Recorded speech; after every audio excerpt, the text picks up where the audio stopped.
श्रोते हो नमस्ते. आपल्या सर्वांना शुभ दिवस. श्रोते हो, आपण नेहमी एकमेकांच्या गुणांचं कौतुक करत असतो, दुसऱ्याच्या चांगल्या गोष्टी इतरांना सांगत असतो. पण काही जणांना दुसऱ्याचं कौतुक करणं जमत नाही. उलट कोणी कौतुक करत असलं तर ते कसं चुकीचं आहे हे मात्र पटवून देतात.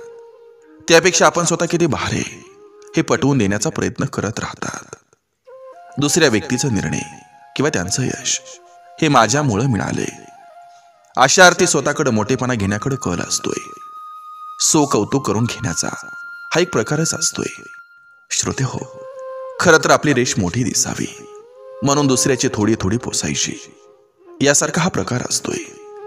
समोरील व्यक्तीचं मोकळ्या मनानं कौतुक करण्याचा, मनाचा मोठेपणा दाखवून आपल्यात कमतरता असेल तर ती भरून काढण्याचा प्रयत्न आपण केला पाहिजे.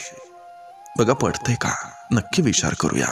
चला, आजही आपल्यासाठी सुंदर विचारांची ही शिदोरी, ही मालिका अशीच पुढे घेऊन आलोय.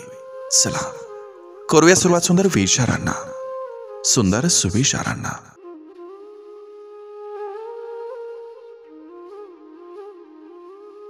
कोणाचंही दुःख समजून घेण्याचा प्रयत्न केला की कळतं की जगात प्रत्येक जण आपापल्या लढाया हे लढतोय. त्यामुळे कोणाच्या सहानुभूतीची मदत ही मिळेल यावर विसंबून न राहता स्वतःच लढायला शिकायचं असतं.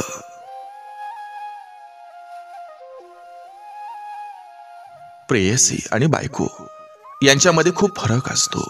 बायको म्हणते की माझं नशीब वाईट होतं की तुम्ही मला भेटला, आणि प्रेयसी म्हणते की ती खूप नशीबवान असेल. एक नारळ फोडला आणि पाया पडलं म्हणजे देव आपलं भलं करेल अशी अपेक्षा आपण ठेवू नका. देव तुमचं कर्म बघतो, दिखाऊपणा नाही.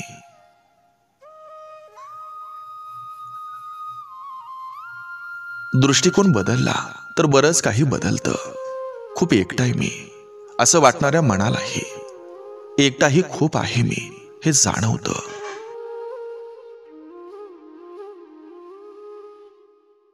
घाबरू नका, कारण जर तुम्ही सत्याच्या ट्रेनमध्ये बसलात तर संकट नावाची स्टेशनं हे येतच राहतील.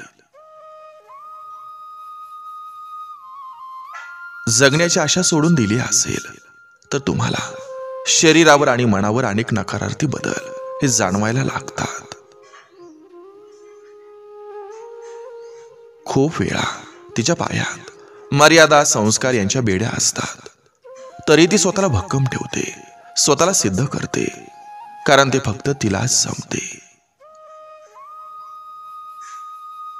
अहंकार बाळगल्यानं मनुष्याची प्रतिष्ठा, वैभव आणि वंश या तिन्हींचा विनाश होतो.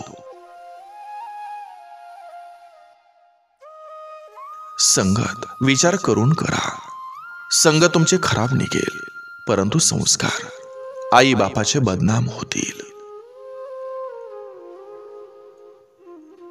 इतिहासात भविष्य शोधत बसायचं की भविष्यात इतिहास घडवायचा हे सर्वस्वी आपल्या हातात असतं.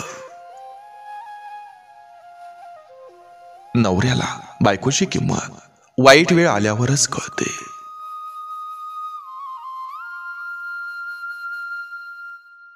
प्रत्येकाची सकाळ वेगळी, प्रत्येकाच्या आयुष्याची लढाई वेगळी आणि प्रत्येकाचा संघर्ष वेगळा. म्हणून कोणासोबत तुलना करून आपलं स्वास्थ्य खराब करू नका. एक सुंदर मन हे हजारो सुंदर चेहऱ्यांपेक्षा अधिक किमती असतं.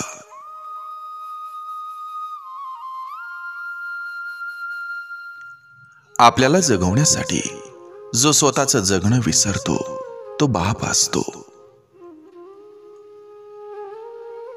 सर्वात वाईट कर्म दुसऱ्याची निंदा करणं. जो निंदा करतो त्याला समजत नाही की आपण काय करतोय. जेव्हा समजतं तेव्हा खूप काही त्यानं गमावलेलं असतं. वडिलांशिवाय आयुष्य म्हणजे देवाशिवाय मंदिर.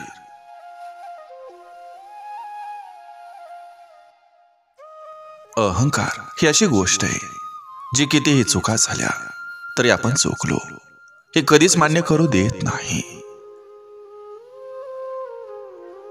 आई वडील असतानाच त्यांना घट्ट मिठी मारून घ्या, कारण आठवण आभास देते पण स्पर्श देत नाही.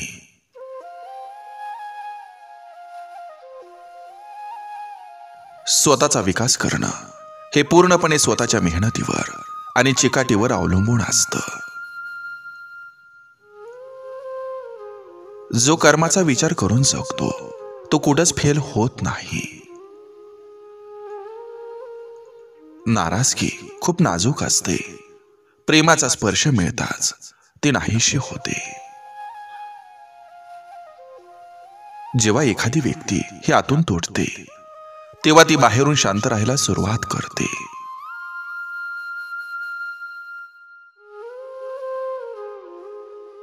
ज्याप्रमाणे बऱ्याच वेळा बरंच काही पकडता येतं, त्याप्रमाणे बऱ्याच वेळा बऱ्याच गोष्टींना सोडूनही द्यावं लागतं, कधी आपल्यासाठी तर कधी आपल्यांसाठी.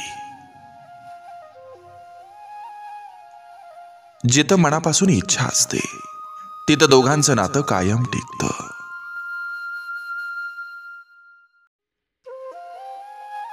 आवडी पुढं सगळं फिकं असतं आणि निवडी पुढं सगळं शून्य.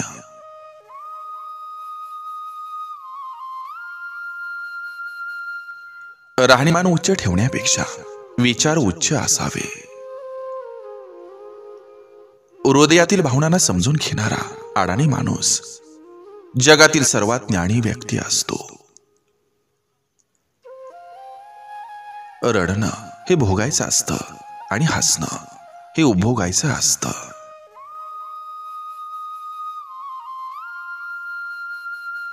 अतिविचारांची डोकेदुखी ही निव्वळ गोळ्या खाऊन बरी होत नाही, त्यासाठी डोक्यातला भार कमी करावा लागतो.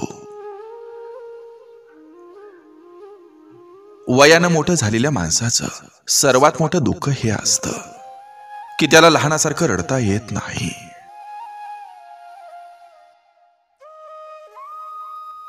जेव्हा शांत राहून आपण आपल्या उत्तराची वाट पाहत असतो तेव्हा आपल्या बऱ्याचशा प्रश्नांची उत्तर आपलं मन देत असतं.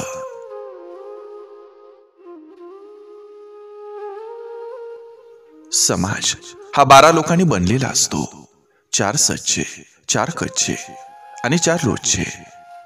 आपल्याला या सर्वांचा स्वीकार करून पुढे जायचं असतं.